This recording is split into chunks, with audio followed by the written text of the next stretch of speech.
الذين قالوا ربنا الله ثم استقاموا تتنزل عليهم الملائكة ألا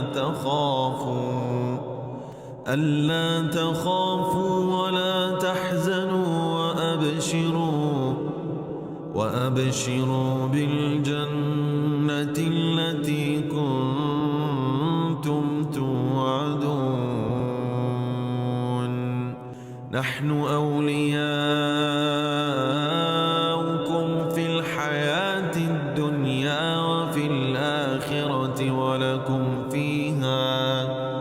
ولكم فيها ما تشتهي أنفسكم ولكم فيها ما تدعون نزلا من غفور رحيم.